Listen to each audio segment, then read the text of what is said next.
it's great to have a chance this morning to talk to my co-author on the book Sales Genius, Glen Williamson.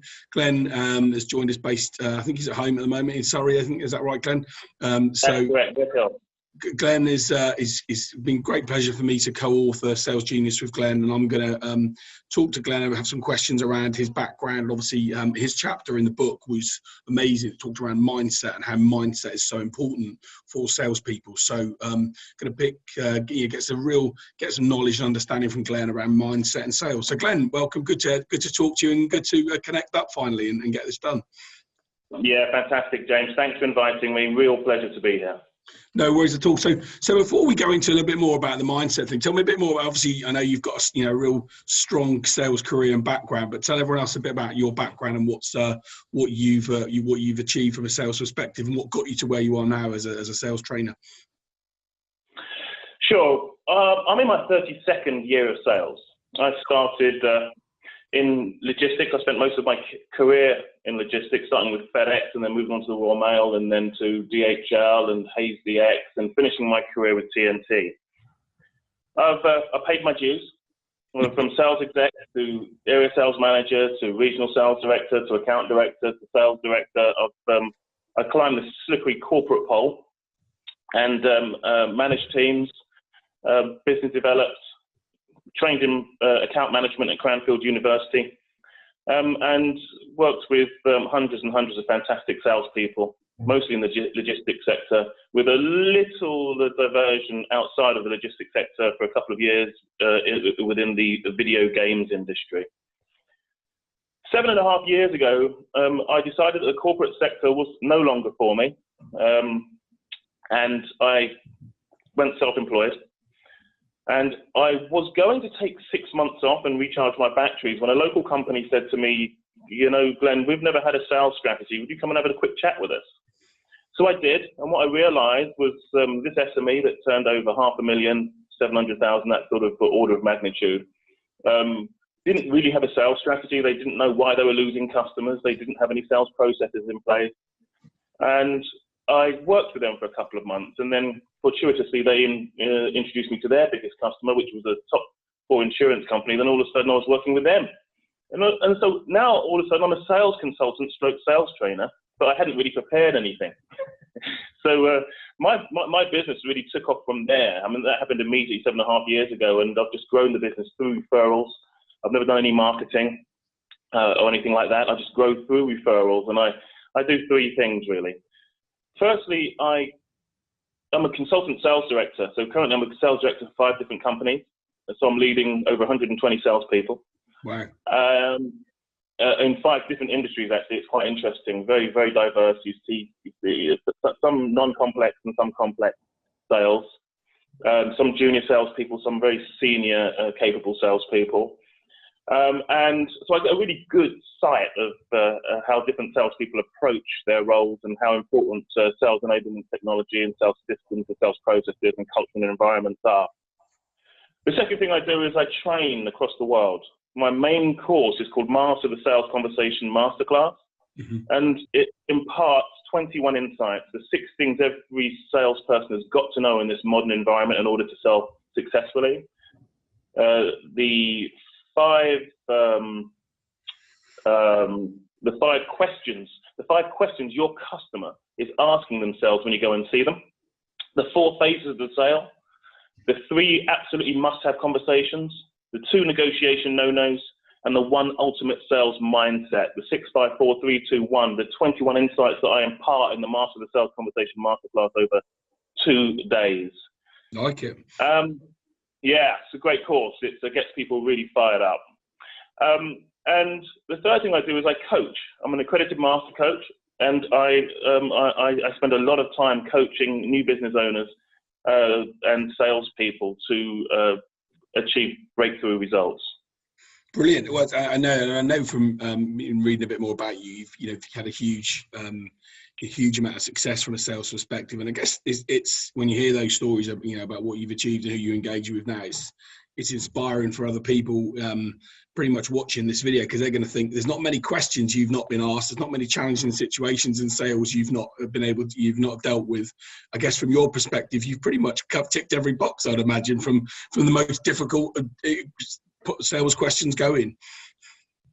Yeah, it's seldom that I hear a question in sales that I haven't been asked, or I haven't experienced, and that's a nice position to be in. But the thing, I love selling because I think selling is really how we are designed as human beings.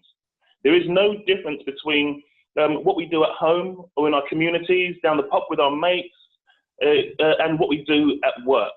And it's a question of evolving our spirits to such a level that we get into the customer's world. And once you have that as a foundational base, then selling is the most beautiful thing. It's the most noble profession. I totally agree with you. And as a man that spent 20 years doing it, I totally agree. The feeling of sales, I always say to people, is that it's like my logo is like a little mini fist pump. And when you win a sale, no matter how big or that feeling never goes away, does it? Any moment you win a sale, it's that get in there moment. It's a drug that keeps us coming back, doesn't it? That feeling of winning and achieving something, whether that's a small win, like getting a prospect to say yes to a proposal, or whether it's a full proposal going ahead. There's nothing better. There's no better feeling, I think, than that sales feeling. So I'm completely with you, James. I think it doesn't matter whether it's small, medium, or large. That's not the issue. The issue is, are you helping someone else to get better? Yeah. And in helping someone else and something else to get better, you actually make the whole world get better. You help See, I always say there are 3 wins that you've got to have. You've got to have the customer win. You've got to have the you win as an individual, but you've got to have the context that you're operating in win also. Yeah. So if I sell something to you, James, I want you to have a personal win, for me to have a win, and for the context that we're operating in, i.e. your business or your community, or whatever it is we're selling, I want that to clearly win as well. Once we do that, we make you stronger, and everybody else gets stronger. We set up a system. We set up a chain reaction of positivity and helpful things that helps us grow as a society and as communities. Yeah, no, totally right. I mean, and I know that it's great wisdom and great advice, and certainly, especially in a modern era, and making your customer or the prospect that you work with win is something that's key. So let's just talk a little bit about Sales Genius, because obviously we've each written a chapter for the book, and I think, as Andrew's mentioned, it's gone to number 4 this morning in the sales book. So it's been great to see that progress. Tell me how you got involved in Sales Genius quickly, and then we'll talk a little bit about some of the questions that we talked about before that would be really useful to share. So how did you get involved in Sales Genius? Sure, I was aware of Andrew Priestley before, but I had never met him or spoke to him, and I had looked at some of his work in the past. But I am a member of a group called B Collaboration. It's a kind of... I know it. Do you know B Collaboration? Yeah, Erkan, isn't it? Is that right? That's it, Erkan Ali. Yeah, so it was Erkan who actually forwarded the appeal for sales thought leaders to contribute a chapter to me. He said, "This one's for you, Glenn." And so I was looked at it. I thought, that's interesting. I love the idea of collaborating with other thought leaders. I just really enjoy speaking to people who make sales their careers. You always get new insights. You always learn more. It's just fantastic. So I had a chat with Andrew, told him what the sort of thing I was working on as my own book. I'm currently writing a book called I'm With You, about 3-dimensional salespeople, which I'll cover off a little bit shortly. And he liked the idea, so I submitted an article, and I can't believe how quickly this has all happened to get to number 1 in the Kindle charts, and to number 4, and to have such international success so quickly. It's just such a testament to the power of collaboration.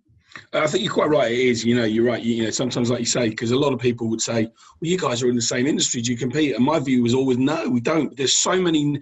I actually believe that there's not enough sales mentors and trainers out there. I think there needs to be more of us, if I'm honest with people, because my experience is that lots and lots of people don't really know how to do this stuff effectively and sell in the modern way.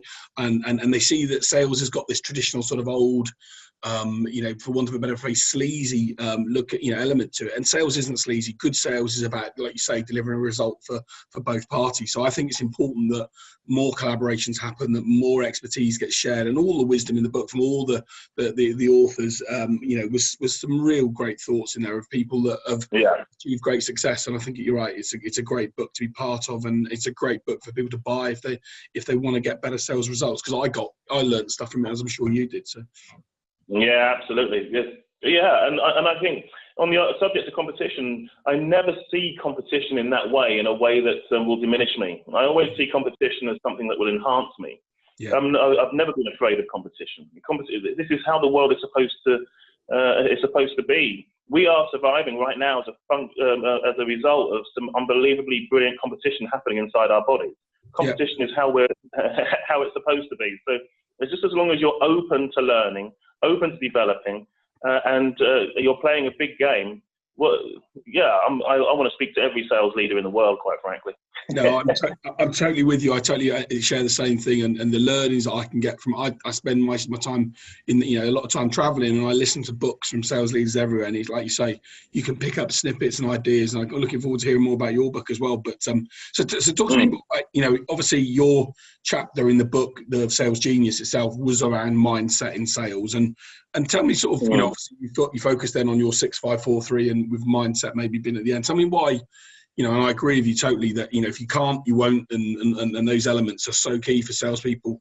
Tell me a bit more about what you've seen in the salespeople you teach and help with their mindset. And I know you wrote about, I'll let you explain sort of the scenario of the training session that you did and how people's mindset wasn't right. But tell me why you think it's so important. Sure. Okay. So I've trained thousands of salespeople across the globe.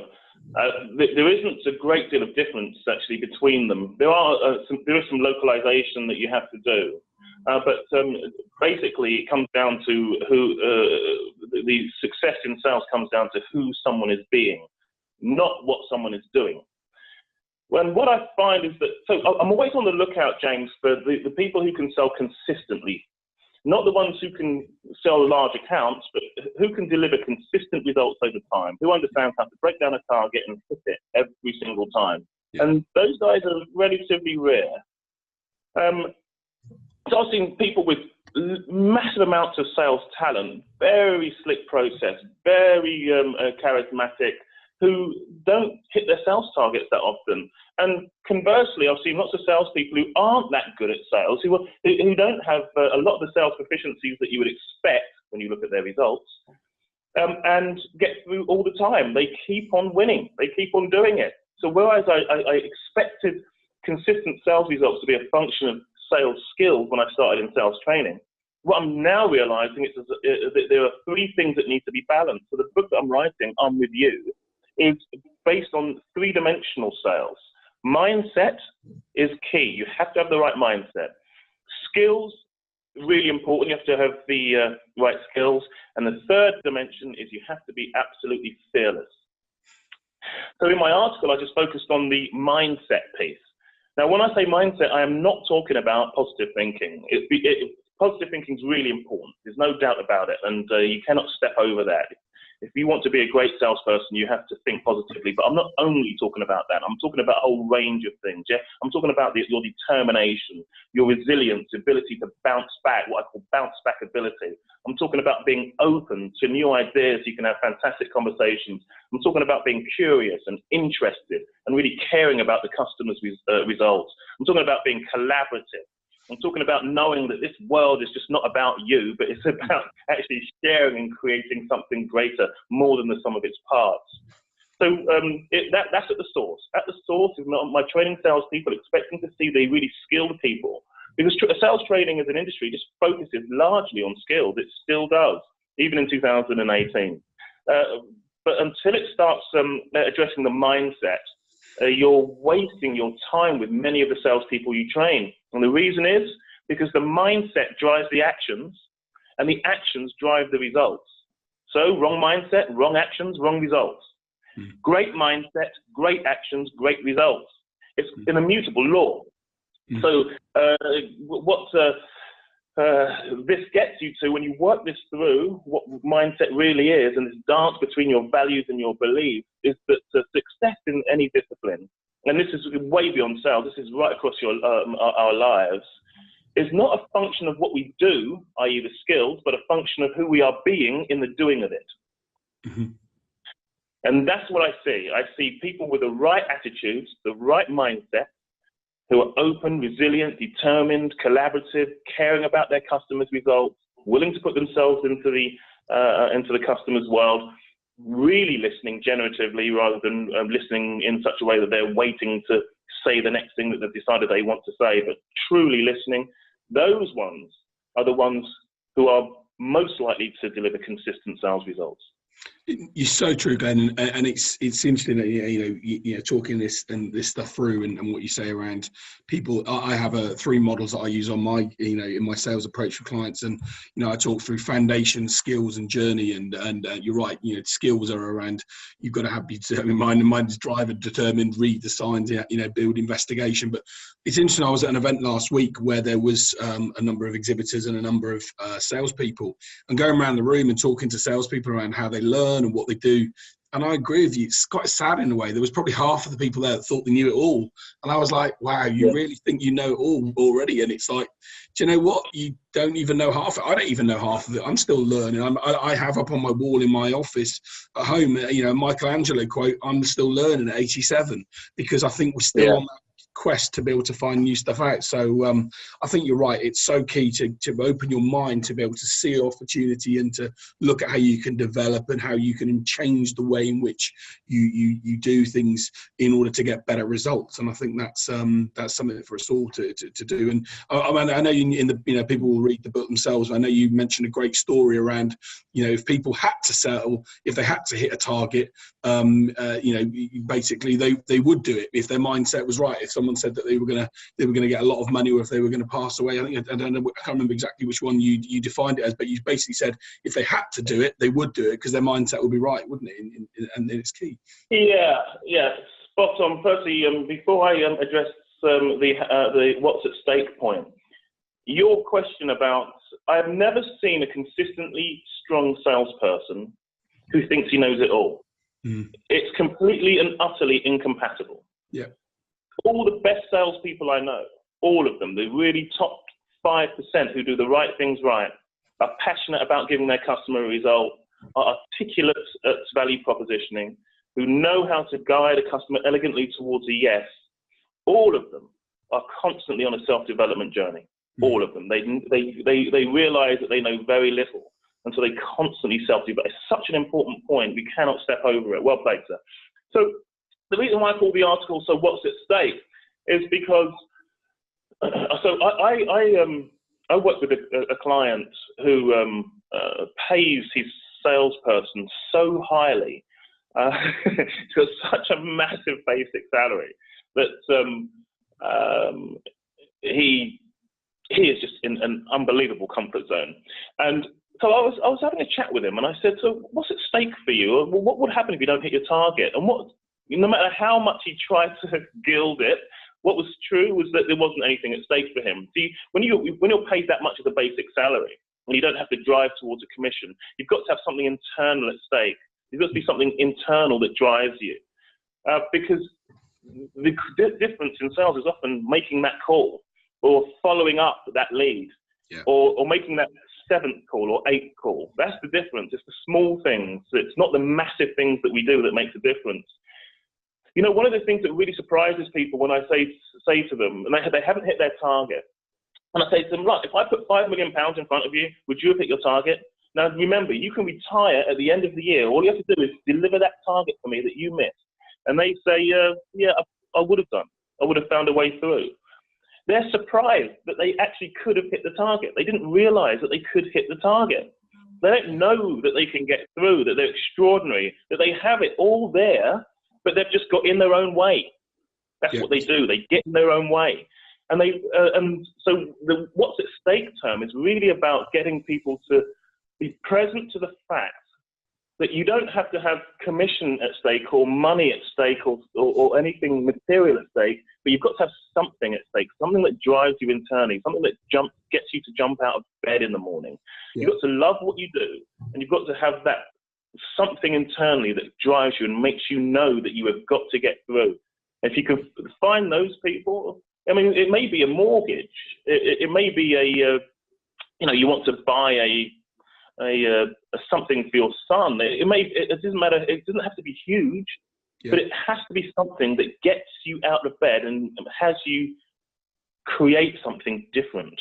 Well, it's as we've all read, Napoleon Hill stuff, Think and Grow Rich. It's all that driver, isn't it? In there, you have to have it. You have to have that passion and want to go and do something and better and be something different. So if you haven't got that, and you have to be present to it. You have to be I think you have to be present to it every day. Yeah.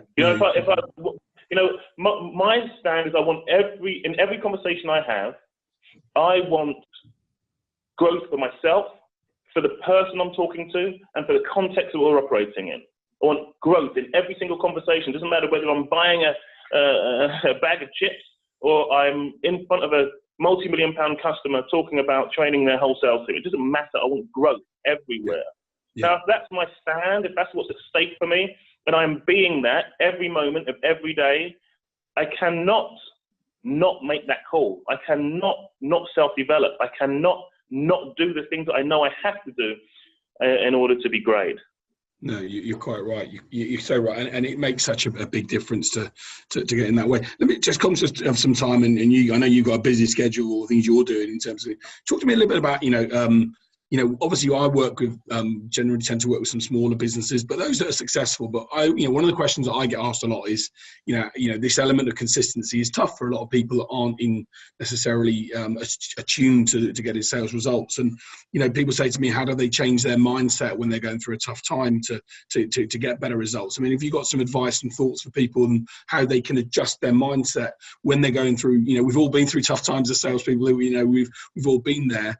Have you got any suggestions and thoughts that could be useful for people watching this?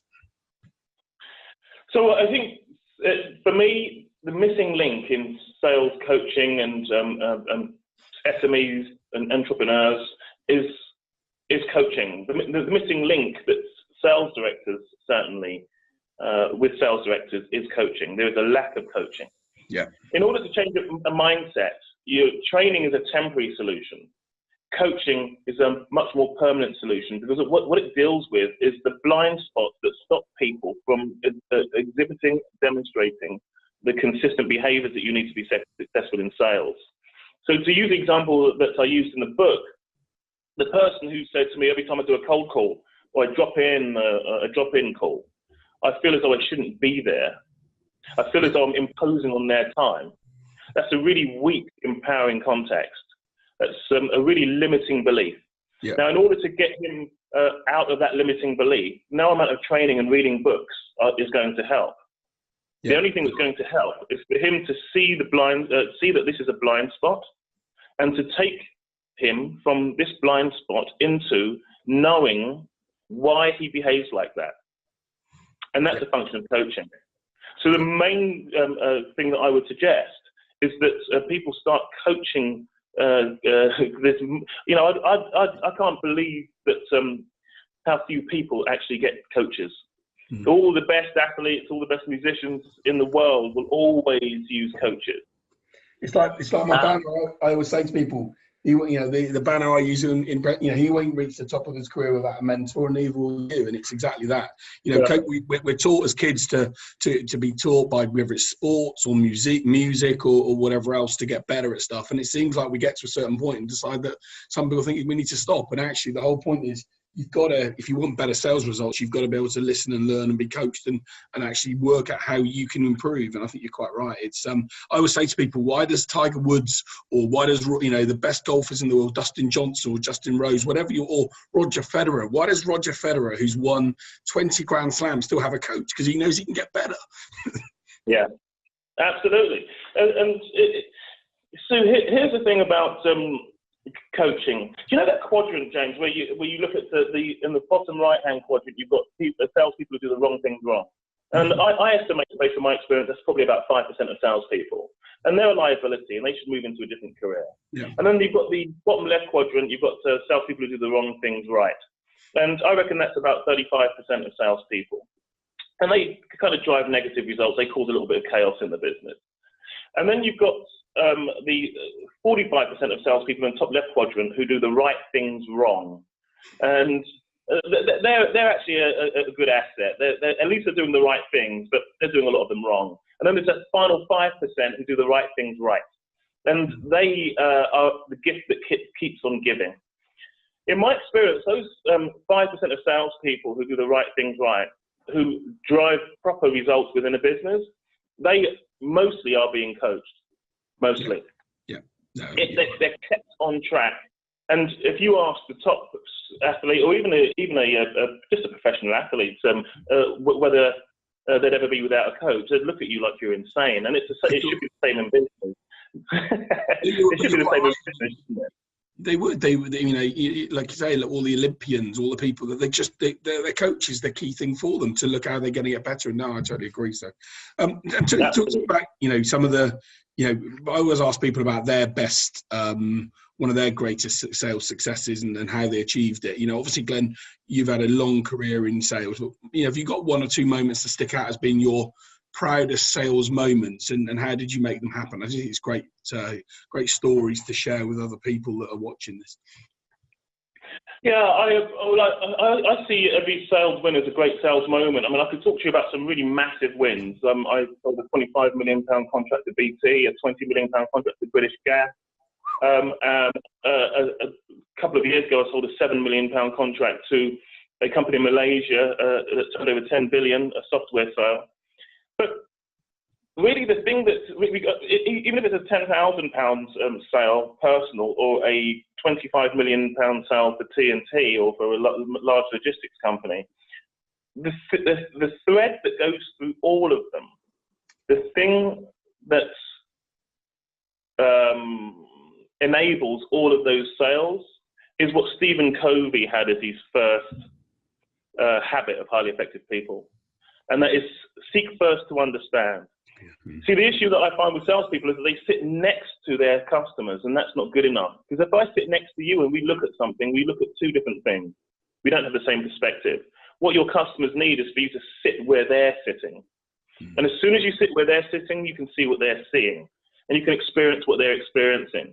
So the key for me in getting those really major accounts, but all accounts, is to really get into the customer's world, to get into the conversation that your customer is having in their own heads, and making sure that you have the correct context around how they are viewing it. If you do that, and so if you were to ask me about any sale I've ever made, that would be the major thing that I talk about. I understand them. Yeah, it's so cool. I mean, it's great to hear that. Again, people might get fed up of me saying this stuff when they watch videos, whatever else. But you're right. I mean, in my driver model, emotion is the E, and I say put yourself in someone's shoes, put yourself in their shoes. For it's Harper Lee that said it. Put yourself in their shoes for a period of a day, or what are their thought processes? What really makes them tick? What really makes them go strain? And because I talk to people a lot about if they haven't got a problem or a want or a need, then ultimately, but what's really in their head now? And I learned that lesson when I was a salesman, thinking when I was selling IT equipment. And I remember the IT manager saying to me, you're 10% of my world. I was selling computer switches, and he had to deal with servers, software, printers, the whole kit. And he was like, you're 10% of my world. So stop trying to think you're more than that. And it was a great lesson for me. It was like, actually, his thought process wasn't always in that space. So it's a real, you're right. It's one of those things that we've got to do is put yourself in the shoes. And I think it's such brilliant advice, It's so important. If that's the one thing people took away from this conversation, if that was that one thing. You see, in my Master Sales Conversation Masterclass, I talk about the 5 questions your customers are asking themselves when you go and see them. The first question is, do they understand me? Have they sat where I'm sitting? Do they see what I see? Yeah. And it's key, because in order for sales to get to the next level of the sale, they have to have that question answered. And I see salespeople all the time actually getting to the end of the sale, thinking that they're going to make the sale, they have no chance because they don't understand the customer and the customer doesn't feel understood. Totally right. Absolutely. Totally, you bang on. I mean, I agree. You say people yourself, most objections happen because you haven't qualified enough, because you didn't really understand enough, because you didn't really go and explain and really see it from where the prospect was at that time. I totally couldn't agree more. So. Yeah, absolutely. In terms of, some of the, obviously you've worked with a lot of people and, mindset, you talked about mindset, but what are some of the other, for again, people watching this that are thinking a couple of snippets of your advice from someone that's been there and done in the industry for a long time? And there's sort of three sort of major mistakes that you see, salespeople or entrepreneurs make that you think, God, they keep doing it. And actually they need to change that behavior really quickly if they're going to get the results they want. So one pops out at me straight away. The main one that I speak to salespeople more about than any other. And that is, salespeople don't spend enough time sharpening the axe. You know that old proverb, I think it's a Chinese proverb, where two guys were given an axe and told to chop down a tree. And one of them spent 5 minutes sharpening the axe and 55 minutes chopping down the tree. And the other, the wise one, spent 55 minutes sharpening the axe and 5 minutes chopping down the tree.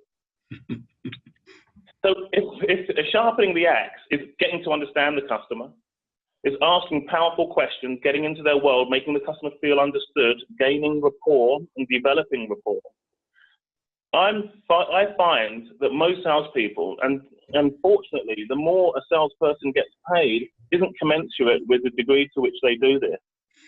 Most salespeople spend too little time sharpening the axe, getting to know their customer. So if I had an hour to sell you something, James, I would spend probably 50 to 55 minutes asking you questions, getting to know you, and then 10 minutes trying to elegantly guide you towards something that works for you. The Albert Einstein quote. Sorry? The Albert Einstein quote, I totally agree with you. Yeah. Whereas most salespeople will spend 5 or 10 minutes asking questions and then start talking about their products. What they don't get is their products are nearly irrelevant. People aren't buying their products. People are buying the impact of their products on the business. But people are buying solutions to problems, and they're buying transformation, which is the second point I'd make. And that is, people don't sell transformation. You see, after you sell what you're going to sell to your customer is going to look different. And we as human beings are hardwired to want to transform. We spend more money on transformation than anything else. Mm. So that whole area of vision matching and showing a customer what's possible and putting up in front of them what they're going to look like after the sale's made is completely underestimated. Mm. We should be selling transformation and understanding how that contextualizes. The other mistake is salespeople get involved in the sale too late. Now, this has been much talked about over the last 5 years, but the job of the modern salesperson is not to communicate value, it's to create it. So sales now is a completely proactive thing. You go to your customer first and then demonstrate to them what's possible. You don't wait for them to come up with a tender or wait for them to come to you. It's highly proactive, and you disrupt their pattern and show them what's possible. You take them out of their comfort zones and create something different with them. We're no longer selling products. We're creating value for our customers and showing them where they win and how they could win over and above what they expect. The last thing I'd mention is that salespeople tend to, so I suppose it's wrapped up in the previous 3 points, but we've got to sell with a context of, it's not about what we sell, it's about why they buy. And this whole idea, I think there's an American thought leader called Sharon Drew Morgan who wrote a book called Dirty Little Secrets about buying facilitation. That's an excellent book, because what it gets people present to is the fact that selling is one thing, but buying now is much more complex than it ever was. So the salesperson's job is not only to sell their product, but to help their customer buy. And you cannot divorce the two things, especially as the sale gets more complex. So salespeople should have a context around, yep, I think you should have this because these are the areas in which it benefits you. You'll get better ROI, you'll get better occupancy, you'll get better this, better that, lay out all the benefits beautifully. And this is how you engage with it. This is how you buy. And they navigate the internal stakeholder challenges, help each one of them understand how they're going to buy, how it's going to fit in, and show them how to do it. Yeah. A salesperson today has got to be a buying facilitator as well. No, it's such great advice there, Glenn, and in all areas really, and about the whole process of buying and what people need to do, and like you say, you I think the other key thing I always say to people is don't make excuses. There's always, and I know you mentioned that in the book as well in your chapter, but people can make excuses all the time. There's always an excuse for something, and I used a lot of the term in people out with take some accountability, because every time you engage with a prospect and engage with a customer, it's your accountability for it. Could you have prepared better? Could you have done something differently? Could you have thought about it in a different way? Could you have approached it in a slightly different scenario? Because ultimately you lose the sale, not because I hear this all the time, and I'm sure you do, because they weren't interested, they weren't right, and didn't quite work out. And no, it's because mainly a lot of the time, if you've got a good product that fits to a market and you've identified there's a real problem or need for that, you've not achieved the sale because of something you've done, not because of what the prospect's done. So yeah, perfect, absolutely. That's the one. It's been brilliant to talk to you. Tell me more about, just to finally wrap things up. Obviously, Sales Genius. I know we're going to do a number of book elements and launches and elements for it. But just finally, sort of wrapping this up. You've been involved alongside myself in sort of writing and getting this book out there.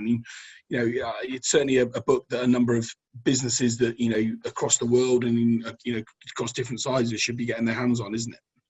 Yeah, absolutely. So it's very rare to have a resource like this, and I haven't seen it before. It's a simple but brilliant idea, and the chapters, the level of insight in those chapters is incredible, and the ability to pick it up as a reference book and just to dip in and out.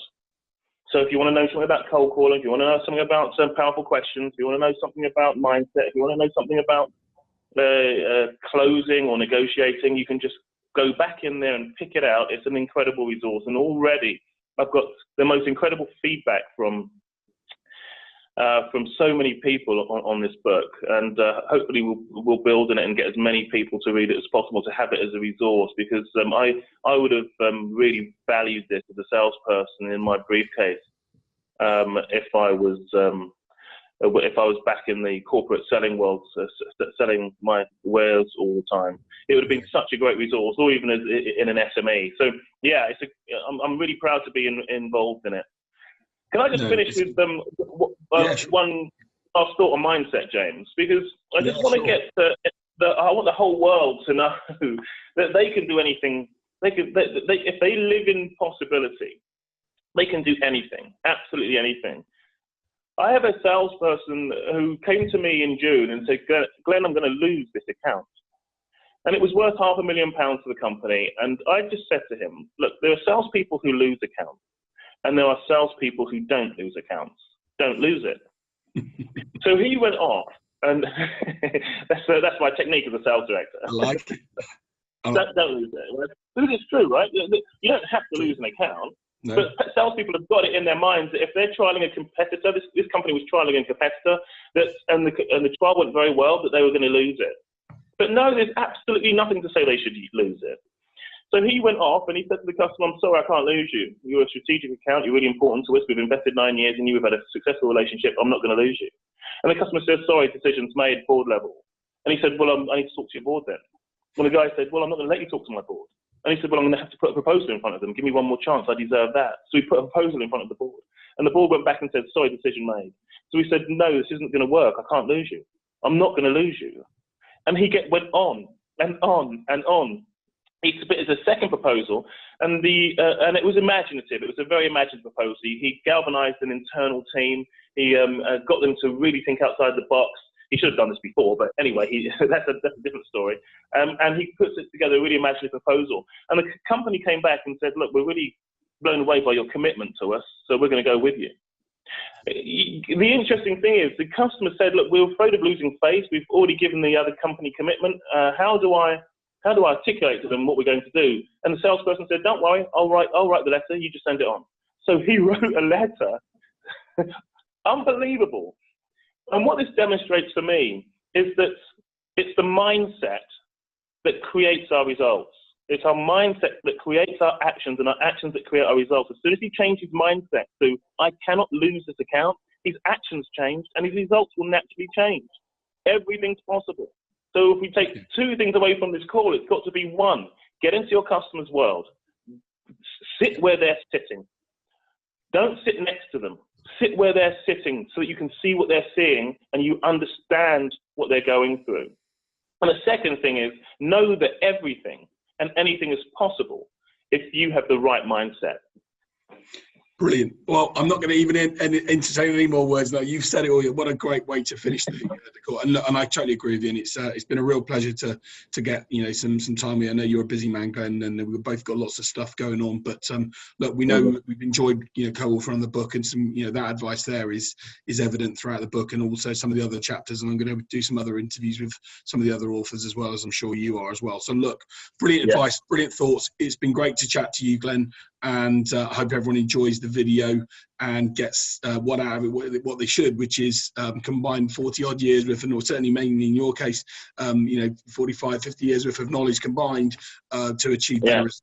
And I know that if people read the book and take a look, so what we'll do is we'll put a link at the bottom of the video for how they can get access to Sales Genius, the book, and make sure they get a chance to read the chapters, read Glenn specifically. If you're interested, have a look at mine as well and look at the elements of what you can do to get better, more consistent sales results.